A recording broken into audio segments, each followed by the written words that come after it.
शङ्करं शङ्कराचार्यं केशवं बादरायणं सूत्रभाष्ये कृतो वन्दे भगवन्तौ पुनः पुनः। ईश्वरो गुरुरात्मेति मूर्तिभेदविभागिने व्योमवद्व्याप्तदेहाय दक्षिणामूर्तये नमः। श्रीदक्षिणामूर्तये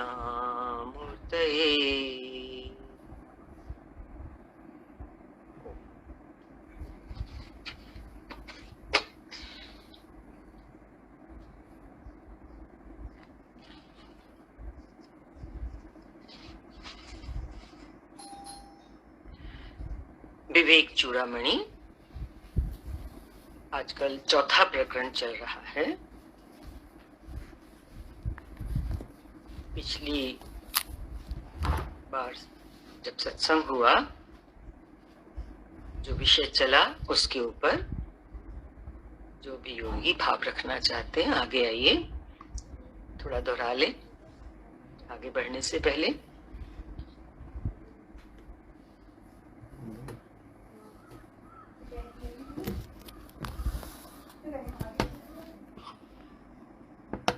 हरिओम आंटी जी। बताइए तो। हरिओम चक्षु।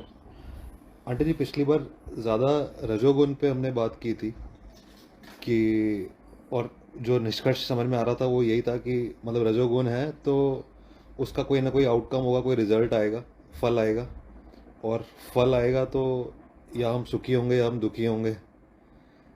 तो अगर हमारी फेवर में रिजल्ट आएगा, फल आएगा, तो हम मतलब सुखी होंगे, और हमारे उसमें हमारे से अगेंस्ट रिजल्ट आएगा तो हम दुखी होंगे। तो मतलब अगर सोचे तो मैं थोड़ा सा आगे जो मैं सोच रहा था इस टॉपिक पे, तो मुझे समझ में ये आ रहा था कि हमने शायद गीता में जब हमने पढ़ा था तो उसमें उन्होंने 2 या 3 चीज़ें बताई थी कि कैसे हम इससे बचें। मतलब मेरे को लगा कि इसका पर्पस हम इसीलिए समझना चाह रहे हैं कि हम कैसे इससे बचें, कि हमें मतलब ना दुख हो ना सुख हो, मतलब जो हमें फिजिकल लेवल पे लगता है। तो आई थिंक हमने गीता में ये पढ़ा था कि अगर हम कुछ भी काम करते हैं तो उसका फल हम भगवान को अर्पण करते रहें, कि चाहे जो भी आ रहा है, पॉजिटिव आ रहा है या नेगेटिव आ रहा है, जो भी है, मतलब जो भी है, हर काम को उस पर्पस से ही करें कि इसका जो फल है वो भगवान को अर्पित है। तो उससे शायद हमें इन का कर्मों का हमें मतलब फल हमारे उसमें और ऐड नहीं होगा, और मतलब शायद जो हमारा ये हमें जन्म मिला है इसमें हम जो हमें अचीव करने के लिए शायद हम उसके और पास पहुंच सकते हैं। ये बस ये आगे का तो मैंने सोच रहा था, तो मेरे को ऐसा लगा कि शायद मैं उसको कनेक्ट करने की कोशिश कर रहा था कि हम जब गीता पढ़ते थे तो उसमें 2-3 पॉइंट आए थे कि कैसे हम उस कर्म के फलों से मतलब हम उसका इम्पैक्ट जो है अपने ऊपर उसको हम हटा सकते हैं। ये बस ये मैंने ऐड कर दिया कि मेरा दिमाग इस डायरेक्शन में चल रहा था थोड़ा सा। एक तो बिल्कुल आपने सही जो भी विचार किया उसको रखा सबके सामने, और दूसरी बात जो बहुत अच्छी आपने बोली है, मैं ज्ञान की बात नहीं कह रही, वो है कि आपने विचार किया, आपने कुछ सोचा सुनने के बाद। बहुत महत्वपूर्ण अंग है एक साधक की साधना का। ये सभी इस टाइम जितने भी सत्संगी जुड़े हुए हैं, योगी बैठे हैं, हम सबके लिए ये एक बहुत प्रेरणादायक भाव है आपका कि हम सोचें, हम विचारें। सत्संग सुनना पहला कदम, उसके बाद उसके बारे में सोचना, जिसको हम कहते हैं विचार करना, मनन करना। साधारण से भाव से अगर कहें तो सोचें कि क्या सुना मैंने। फिर जैसे आपने सुनने के बाद उसको, विवेक चूड़ामणि चल रही है, गीता भगवत गीता सुन चुके हैं, तो वहां जो सुना था उससे भी आपने रिकनेक्ट किया। तो इस तरीके से मंथन करना, लिए हुए ज्ञान को अपने तरीके से भी उसका मंथन करके फिर जब हम दरबार में सत्संग में रखते हैं तो वो और खुलता है, सबकी ब्लेसिंग्स मिलती है। बहुत सुंदर बात है ये आपने रजोगुण पे विचार किया।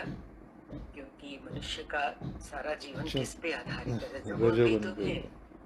रजोगुण हमें क्रिया में प्रवृत्त करता है और क्रिया में प्रवृत्त करने से विक्षेप आता है। कैसे विक्षेप आता है? जैसे आपने बताया, अनुकूल रिजल्ट है तो सुख मिलेगा, तो सुख मिलेगा तो विक्षेप कैसे आएगा?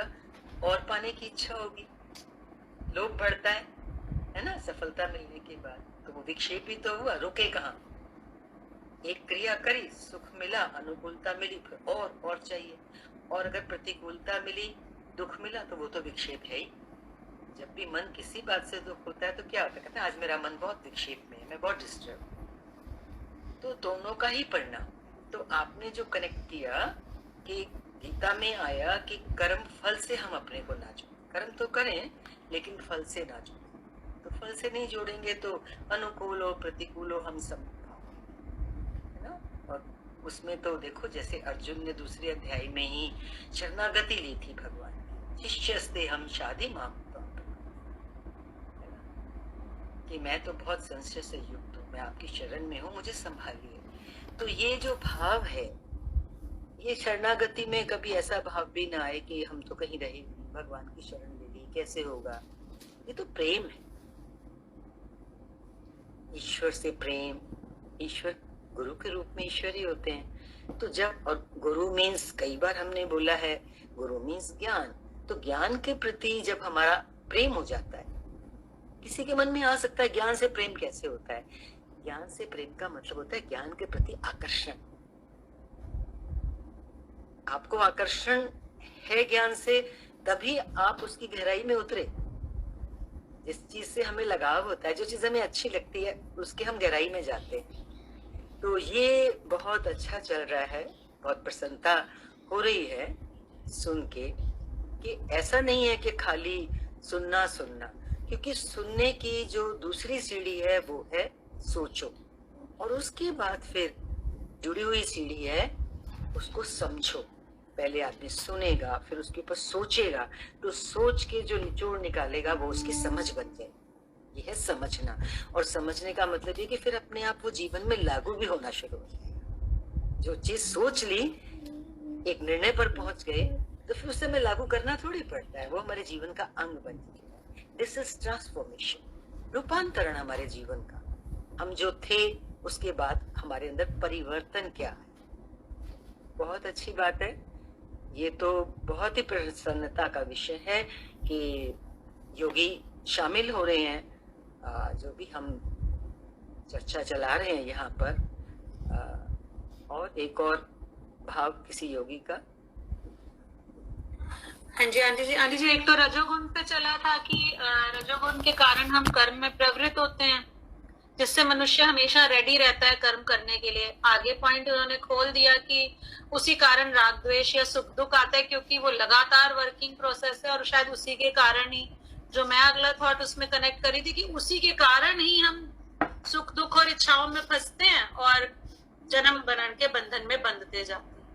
जो मुझे एक पॉइंट और ऐड हुआ था वो यही हुआ था कि शायद वो बार बार जन्म लेने का कारण भी ये रजोगुण वाला गुण ही है, कि हम इतना ज्यादा उसमें इन्वॉल्व हो जाते हैं कर्म करने में कि हम कर्म बनाते जाते हैं और अगले अगले जन्मों में हमें दोबारा उसके फल भोगने के लिए आना पड़ता है। और फिर तमोगुण का जरा सा इसमें एक पॉइंट और ऐड जो किया था कि कर्म तो करना है, पर मेन एक पॉइंट आया था कि जागृत होके अपन को कर्म करना।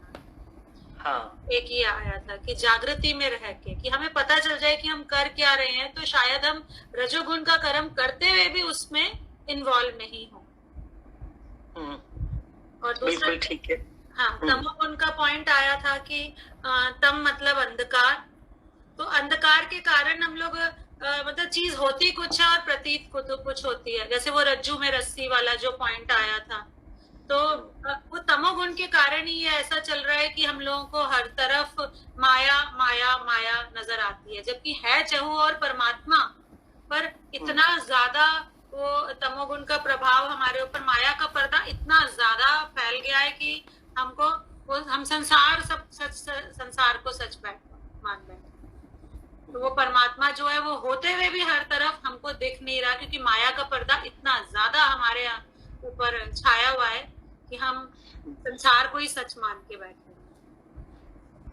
हाँ, आपके पार्टिसिपेशन से एक दूसरा वाला गुण जो तमोगुण की आवरण शक्ति है वो सामने आया। ये दो शक्तियां हैं, पिछली बार ये चला था। तमोगुण आवरण शक्ति है, आवरण मीन्स जो ढक देती है, जो सच है उसको ढक देती है, और जो सच नहीं है बीच में दिखाई दे रहा है उसको सत कर देती है। जैसे जगत दिखाई दे रहा है तो ये हमें सत लगता है, पूरी तरह सत लगता है। किस कारण से? आवरण शक्ति के कारण से, माया की आवरण शक्ति, तमोगुण शक्ति।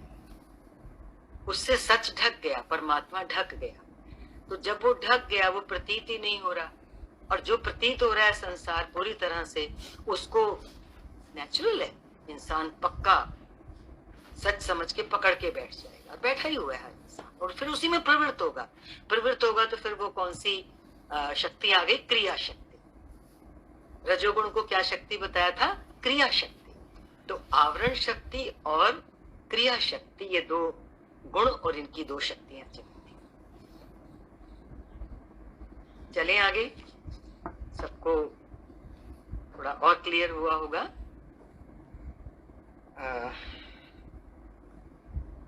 चौथे प्रकरण में हम पहुंचे थे, विचार चला था हमारा, तमोगुण के ऊपर चल रहा था। उसमें ही हम अगला श्लोक ले रहे हैं, आवरण शक्ति का चल रहा है अब ये श्लोक। वो कह रहे हैं कि इस आवरण शक्ति के होने से, इस आवरण शक्ति से युक्त जो पुरुष होगा उसको, ये दो तीन शब्द आएंगे इस श्लोक में, इसको व्याख्या में एक्सप्लेन करेंगे। कह रहे कि आवरण शक्ति से युक्त जो पुरुष है उसको अभावना, विपरीत भावना, असंभावना और विप्रतिपत्ति मीन्स उल्टा दिखना, ठीक है, ये तमोगुण की शक्तियां नहीं छोड़ती, और उसके साथ साथ विक्षेप शक्ति भी उसे निरंतर डावाडोल ही रखती है। व्याख्या में देखते हैं इसको। इस तमोगुणी शक्ति के आवरण के कारण ही मनुष्य में ऐसी अभावना होती है, भावना का ना होना। क्या अभावना होती है? कि ब्रह्म नहीं है, स्वाभाविक है, संसार दिख रहा है, वही दिख रहा है, तो किसी को बोलो भी कि परमात्मा है, परमात्मा है, तो कहाँ है परमात्मा? नहीं, ब्रह्म मीन्स परमेश्वर। किसी के होने में संदेह भी होता है, जैसे इसी के विपरीत ये भावना भी होती है, होने में संदेह होना। साथ ही इसके विपरीत ये भावना भी होती है कि मैं शरीर हूं। तो किसी के होने में तो संदेह होता है, और इसे असंभावना कहते हैं। होने में संदेह होता है, विपरीत में क्या भावना आई? मैं शरीर हूं। हम शरीर तो नहीं है, लेकिन ऐसी भावना हमारे अंदर दृढ़ है, किसी को दूसरे को बताने की हमें जरूरत नहीं। तीसरा, और कोई वस्तु है या नहीं, होता है ना, कभी डाउट होता है सही है कि नहीं है। इस प्रकार का जो भाव होता है, इस प्रकार का जब भाव उत्पन्न हो तो उसको क्या कहते हैं? संशय। शास्त्रीय भाषा में इसी को विप्रतिपत्ति कहा। यहाँ पर ये सब तमोगुण के आवरण के कारण होते हैं। क्या हुए तमोगुण के आवरण के कारण? तमोगुण में अज्ञान, अज्ञान का पर्दा हमारे ऊपर पड़ा हुआ है, तो क्या क्या चीजें पैदा हो गई? नंबर 1 बताओ, नंबर 1। हाँ, अभावना। अभावना। अभावना। अभावना किस चीज की हुई? कि ब्रह्म नहीं है। और दूसरी चीज क्या थी? हम शरीर हैं। अभावना के बाद विपरीत भावना। विपरीत भावना। विपरीत भावना क्या है? हम हैं आत्मा, और विपरीत भावना हमारी क्या हो रही है? अरे मैं तो शरीर हूं। ये विपरीत भावना हो गई। तीसरी चीज होती है किसी चीज के होने ना होने में, कि है कि नहीं है। उसको संशय कहते हैं। ये सब किसके कारण होते हैं? जितनी भी बातें खड़ी हुई हमारे अंदर, अभावना, विपरीत भावना, संशय का उत्पन्न हो जाना, ये कह रहे हैं कि तमोगुण के आवरण के कारण। कितना घना पर्दा हमारे ऊपर पड़ा हुआ है। यहां तक कि इस सारी सृष्टि का जो व्यवहार है वो भी तमोगुण की शक्ति के कारण ही डामाडोल रहते हैं ना। क्या करूं, ये करूं कि नहीं करूं, संशय आते रहते हैं। किस कारण से?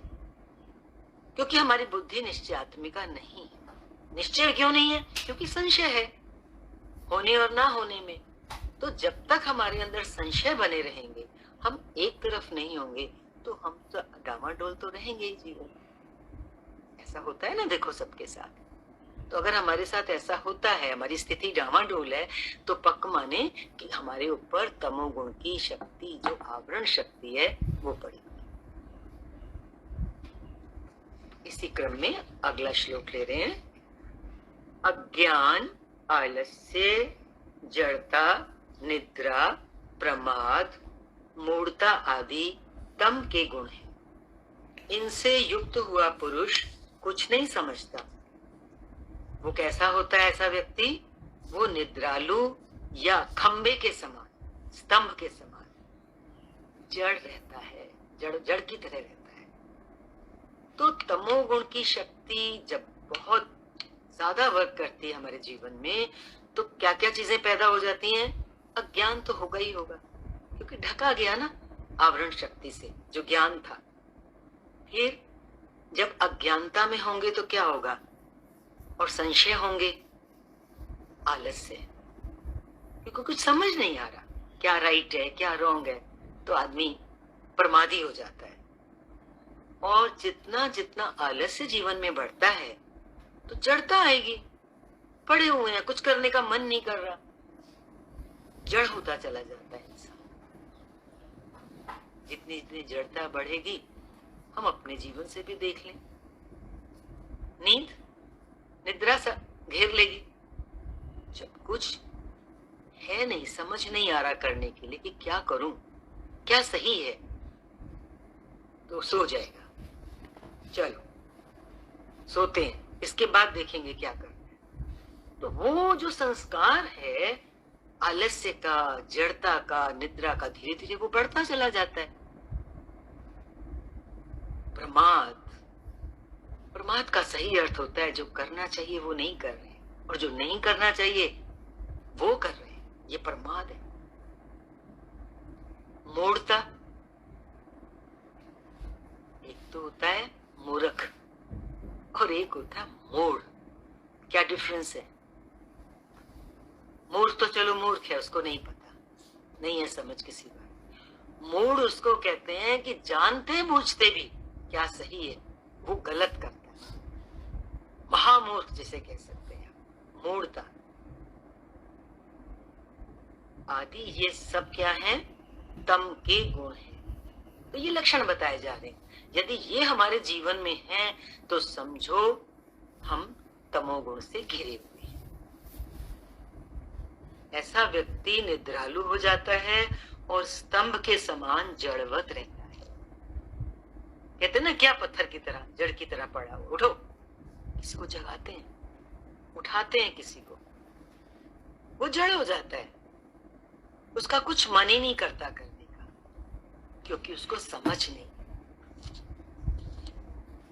व्याख्या है, जिस व्यक्ति में तमोगुण की अधिकता होती है वो उपरोक्त गुणों वाला हो जाता है। देखो, शास्त्र जब इन गुणों को हमारे सामने रख रहा है, किस लिए? हमें जानकारी होगी, ज्ञान होगा कि ये लक्षण है तमोगुण के। और तमोगुण वृत्ति जो होती है, तमोगुण का जो प्रभाव होता है, वो मनुष्य को पशु जैसा बना देता है, जड़ बना देता है। तो ये ज्ञान हमें प्रकाश का काम करता है कि जब हम जान जाते हैं कि ये लक्षण तमोगुण के हैं, तो फिर हम इनसे निकलने का प्रयास करेंगे। पता ही नहीं होगा, मालूम ही नहीं होगा। तो यहीं से तो ज्ञान शुरू होगा। ज्ञान किसके बारे में? हमें अपने बारे में। हम जीवन कैसा जी रहे हैं? अभी वो ब्रह्म ज्ञान, आत्म ज्ञान, ऊंची ऊंची बातें तो बाद में है। हम आज और अब कहाँ बैठे हैं, क्या कर रहे हैं, कैसे चल रहे हैं, ये तो पहले हमें पता हो। ये जो लेयर्स हैं गुणों की, तमोगुण, रजोगुण, सतोगुण, इनसे एक एक से उठना है ना, एक के बाद एक से निकलना है। फिर जब हम सतोगुण में पहुंचेंगे तो तब उसके बाद स्थिति बननी शुरू होगी। अभी तो ये नीचे के गुण तो बहुत बड़ी रुकावट है। तमोगुण तो सबसे बड़ा आवरण है जिसने पूरा ढक ही रखा है हमारे को। जिस व्यक्ति में तमोगुण की अधिकता होती है वो उपरोक्त गुणों वाला हो जाता है। एक बार दोहरा रहे हैं, कौन से गुण? अज्ञान, आलस्य, जड़ता, निद्रा, प्रमाद और मूढ़ता। आलस्य, प्रमाद आदि के कारण वो ना कुछ समझने की चेष्टा करता है और ना वह क्रियाशील ही होता है। समझने की चेष्टा भी नहीं, उसको कुछ बताओ वो समझेगा नहीं। जैसे कि एक बहुत बड़ी दीवार उसके सामने खड़ी। दूसरा क्या बताया? वो कुछ समझने की चेष्टा नहीं करता है और क्रियाशील भी नहीं होता है, किसी क्रिया में प्रवृत्त भी नहीं होता है। वह जड़वत हो जाता है, स्तंभ की तरह बताया ना, खंबे की तरह, बस एक जगह, कोई हिलन डुलन ही नहीं है, न शरीर में न मस्तिष्क में। यहां तक तमोगुण के बारे में बतलाया। इसके बाद अब ले रहे हैं सत्वगुण। अगला श्लोक है, सत्वगुण जल के समान शुद्ध है और रज और तम से मिलने पर ये सत्वगुण भी पुरुष को संसार बंधन का कारण होता है। सत्वगुण में थोड़ा थोड़ा रज और तम मिला हो, बेशक व्यक्ति सत्वगुणी है पर थोड़ा तम और थोड़ा रज उसमें मिक्स है, तो वो स्थिति भी मनुष्य को संसार से बांधने का कारण हो जाता है। हम लोग सत्संग में बैठे हैं, सत्य ज्ञान ले रहे हैं, सत्य की चर्चा कर रहे हैं, तो सतोगुणी है। लेकिन रजोगुण भी है हमारे अंदर और तमोगुण भी है, तो हम खुद से देख सकते हैं, क्योंकि हम क्रियाशील भी हैं और कभी कभी अज्ञान का पर्दा भी हमारे ऊपर आ जाता है, संशय भी उठते हैं हमारे अंदर, वो तमोगुण के लक्षण बताए। तो जब सत्वगुण रजोगुण और तमोगुण से मिक्स होगा तो वो क्या कह रहे हैं, ये भी संसार के बंधन का कारण। देखो कितनी बड़ी जागृति। खाली हम सत्संग में आ गए, हमने कुछ अच्छी बातें सुन ली, अच्छी बातों की चर्चा भी कर ली, अभी रज और तम भी है साथ में, तो अभी भी हम संसार के बंधन में ही हैं। जबकि ज्ञान का जो मार्ग हमने लिया है उसका लक्ष्य क्या है? संसार के बंधन से हम मुक्त हो जाए। आगे कह रहे हैं, इसमें प्रतिबिंबित होकर आत्मबिंब सूर्य के समान समस्त जड़ पदार्थों को प्रकाशित करता है। आत्मा का आभास बताया था ना, तो आत्मा अपना प्रकाश प्रतिबिंब करती है, छाया पड़ती है हमारे अंदर और जड़ पदार्थों को प्रकाशित करती है। हमारे शरीर को प्रकाशित करने वाला कौन है? आत्मा का प्रकाश। इन तीनों गुणों में से वो छाया, वो आभास, वो प्रतिबिंब पड़ता है, उसी के माध्यम से ये संसार भी सारा प्रकाशित होता है जो तीन गुणों से बना है। व्याख्या देख लेते हैं। यद्यपि सत्वगुण शुद्ध निर्मल है,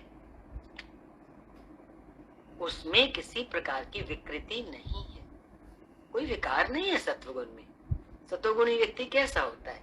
शुद्ध होता है, प्रेम वाला होता है, क्षमाशील होता है, उसको ज्ञान भी होता है। सत्वगुण वाला जो व्यक्ति होगा वही तो मुक्ति का अधिकारी है।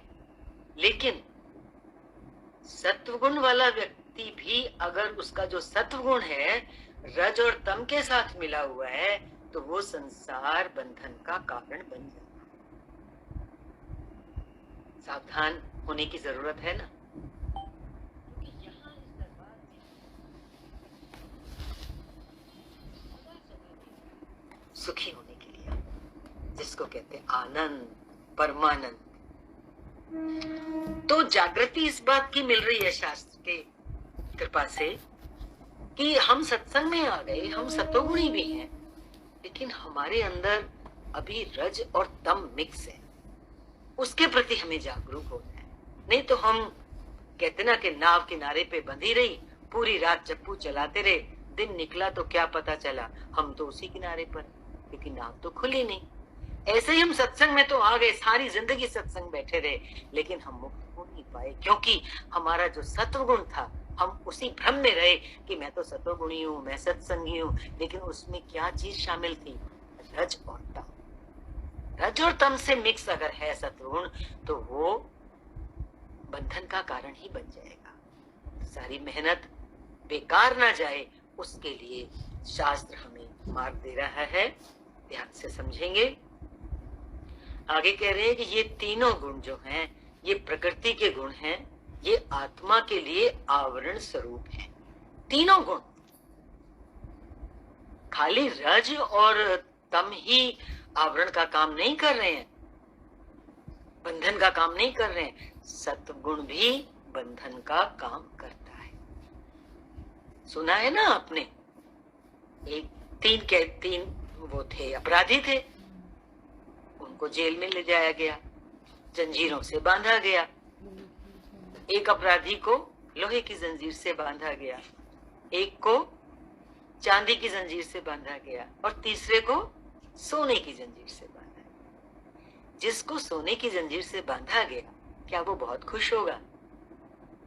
अरे मेरे को तो सोने की जंजीरें पड़ी।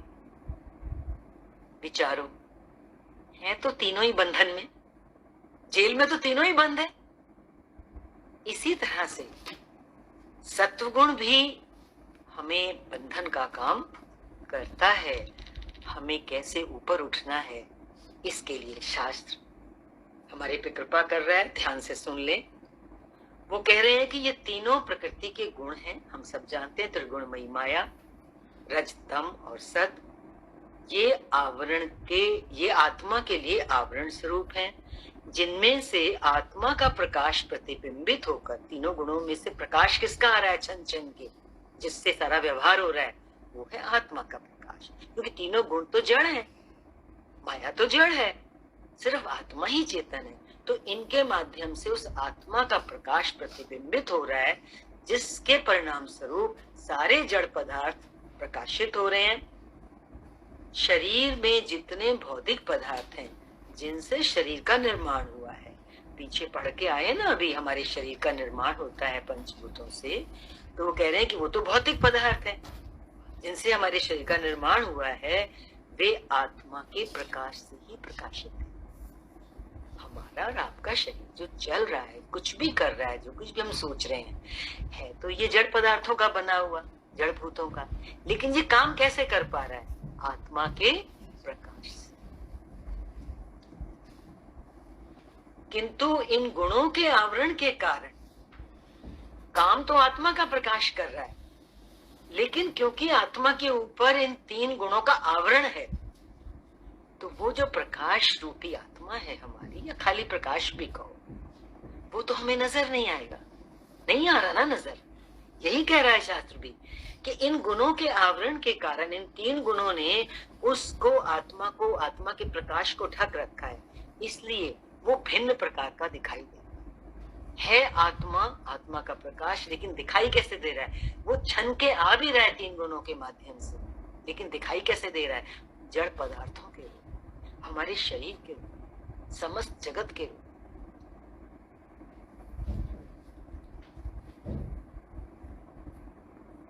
अगला श्लोक देख रहे हैं।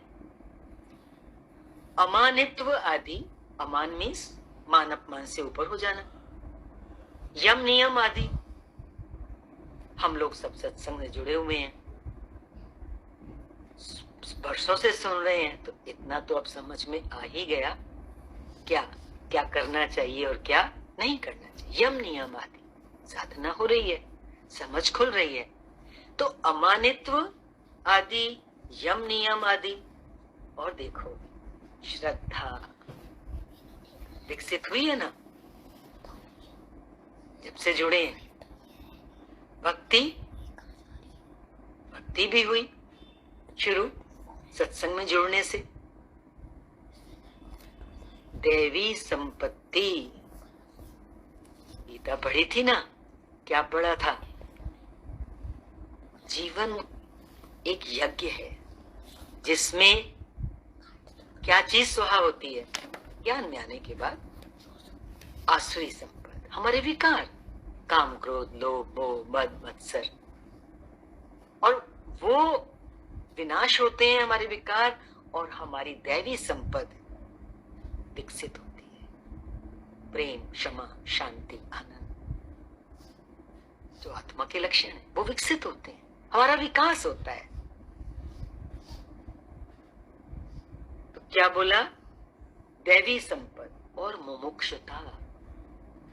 ये तो हम अपने अंदर देखेंगे झांक के, ये सत्य मार्ग पे चले, समझ बढ़ी, अंदर में मैं मुक्त हो जाऊं, ऐसी भावना ने जन्म लिया, लेता है जन्म।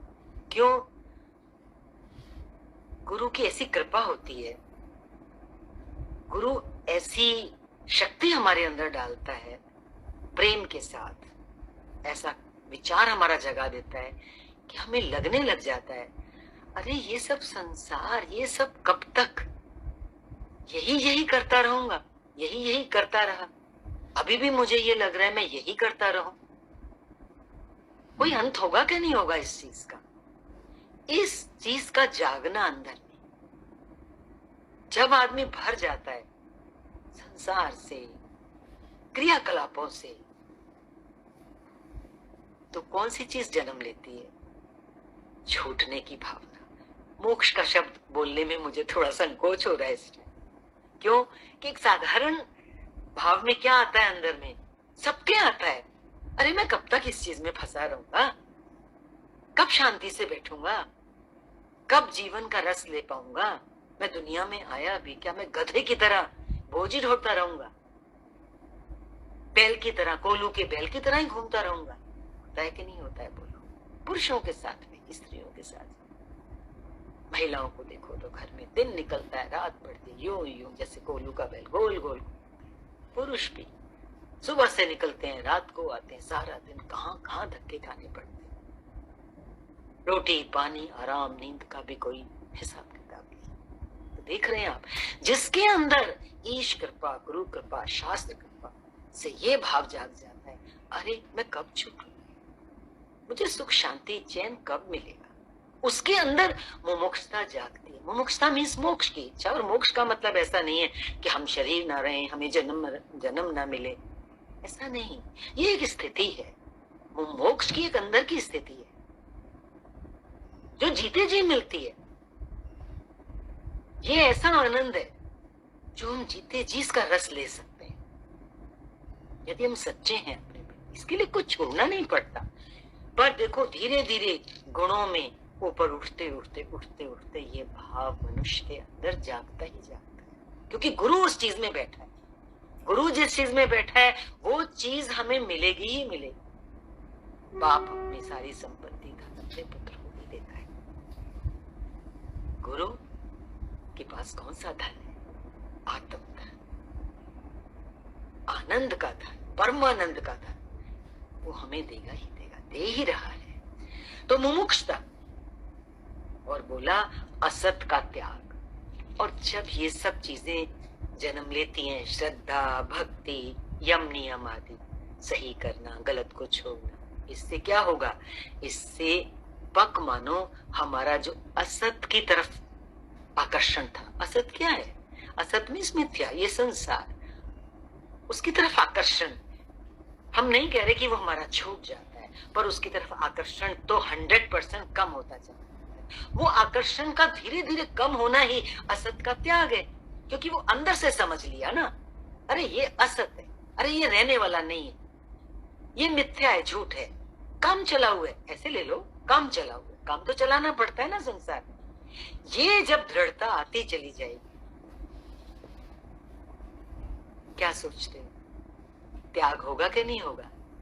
ना समझना, हम कह रहे हैं बाहर से फेंक देंगे, हम अंदर से छूट जाएगा। बैठे हम उसी में होंगे। कमल कहाँ है? जल में। जल में चारों तरफ जल है, पर वो खिल रहा है उसमें बैठ के।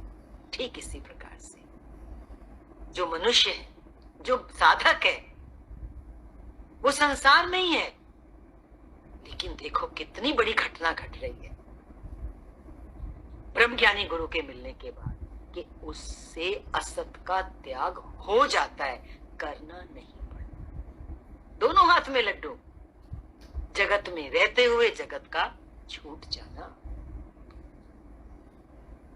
ये जो सारे गुण इस सूत्र में आ रहे हैं, हम आपका ध्यान आकर्षित कर रहे हैं ये 2 सूत्रों की तरफ, जो ये चल रहा है और इसके बाद जो आएगा, पूरी तरह से सत्वगुण तब समझ आएगा। ये जो बताया अभी इस सूत्र में, ये मिश्र सत्वगुण के धर्म है। अमानित्वादी, यम नियम, श्रद्धा, भक्ति, मुमुक्षा, ये मिश्र सत्वगुण। मिश्र जानते हो? मिक्स्ड, मिले जुले, ये मिश्र सत्वगुण है। व्याख्या देख लीजिए। जब ये सत्वगुण रज और तम से मिश्रित होता है, तो ये जो अभी ऊपर श्लोक में गुण गिनवाए, अमानित्वादी, यम नियम, श्रद्धा, भक्ति, मुमुक्षुता, दैवी संपत्ति और असत का त्याग, वो कह रहे हैं ये सारे उपर्युक्त गुण प्रकट होते हैं, हम अपने जीवन से टैली करते जाएं। ये गुण अगर हमारे जीवन में हमें नजर आ रहे हैं, तो समझो हम मिश्र सत्वगुण में प्रवेश पा चुके। अब ध्यान देंगे अगले सूत्र पर, क्योंकि अभी मिश्र सत्वगुण की बात चली है।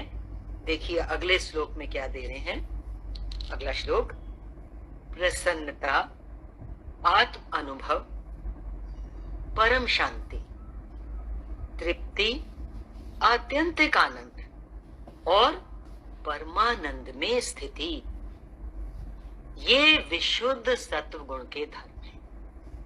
2 तरह का सत्वगुण आया। ऊपर के श्लोक में कौन सा आया? मिश्र सत्वगुण। अब इस श्लोक में वो कौन सा सत्वगुण बता रहे हैं? विशुद्ध सत्वगुण, जिसमें कोई मिलावट नहीं है। इसके धर्म कौन से बताए, एक बार और देख लो, क्योंकि ये हमें बहुत ध्यान देना है, ताकि ये हमारे जीवन में प्रकट हो ये गुण, तभी तो काम पूरा होगा। कौन कौन से धर्म है विशुद्ध सत्वगुण के? प्रसन्नता, ऐसा व्यक्ति हर समय प्रसन्न दिखाई देगा। महापुरुषों को देखो, सद्गुरुओं के चेहरे पे देखो, क्या होती है? एक खिलावट होती है, खिले हुए होते हैं, फ्रेश होते हैं। प्रसन्नता, आत्म अनुभव, हर पल, कण कण और क्षण क्षण में उनको आत्म अनुभव होता है। क्या मतलब है आत्म अनुभव से? वो जिस चीज को भी देखते हैं, पहले उनको क्या नजर आता है? ईश्वर, परमात्मा। किसी से द्वेष भी है, द्वेष का भाव आते ही ऐसे व्यक्ति का अंतःकरण जाग जाता है। अरे मैंने किससे द्वेष किया? उधर तो भगवान है, मैंने भगवान नहीं देखा, मैंने शत्रु देख लिया, मेरे अंदर द्वेष आ गया। जागृति, ये जागृति आत्म अनुभव का लक्षण है, वो आत्मा में रहता है। परम शांति, जिसकी इतनी धुलाई हो गई, शुद्धता आ गई, क्या कहने की जरूरत है? ऐसा इंसान की स्थिति परम शांति की होगी। आप लोगों ने, जिन्होंने भी महापुरुषों के कभी दर्शन किए हो, उनके चेहरे से ही पता लगता है वो कितनी शांति में स्थित है। शांति भी कैसी? परम शांति। एक पल के लिए भी वो अपने उस शांत स्वरूप से विचलित नहीं होते, डामाडोल नहीं होते। परम शांति, तृप्ति। महापुरुष इतने आत्म तृप्त होते हैं, कहते हैं कि पूरी सृष्टि भी लाके उनके चरणों में रख दो तो उन्हें कैसी लगेगी? कौवे के बीट के समान। क्यों? जो धन उन्होंने पाया है विशुद्ध सत्व गुण की स्थिति वालों ने, वो ऐसा धन है जिसके सामने बाकी सब धन फीके पड़ जाते हैं। आत्यंतिक आनंद, आनंद की भी कैसी स्थिति? शरीर पर घोर से घोर कष्ट आने पर भी आप देखिए जो महापुरुष होते हैं उनके चेहरे पर क्या होता है? आनंद होता है। ये चीजें ऑब्जर्व करने की है, जरूर करना। आपको कहीं भी आजकल सोशल मीडिया के माध्यम से भी महापुरुषों के जीवन के बारे में कुछ मिले, उनके चेहरे पर वो झलक देखने को मिल जाए कि अभी ऑपरेशन होके चुका है तो भी उनका चेहरा खिला हुआ है, खुद अपना हाल बता रहे, हमारा ऑपरेशन हो गया, हम बिल्कुल ठीक है। फेस बिल्कुल वैसा ही दिख रहा है जैसा वो सत्संग करने के समय गद्दी पर बैठे होते थे और प्रवचन कर रहे होते थे। बिस्तरे पर हॉस्पिटल में पड़े हुए भी उनके चेहरे पर वही चीज देखने को।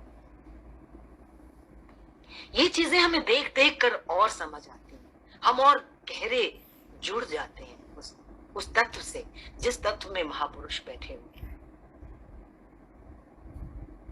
आत्यंतिक आनंद और परमात्मा में स्थिति, ये जितने भी अभी गुण गिनवाए वो कह रहे हैं ये विशुद्ध सत्व गुण के धर्म है। विशुद्ध सत्व गुण, मिश्र सत्व गुण से ये अलग आ रहा है।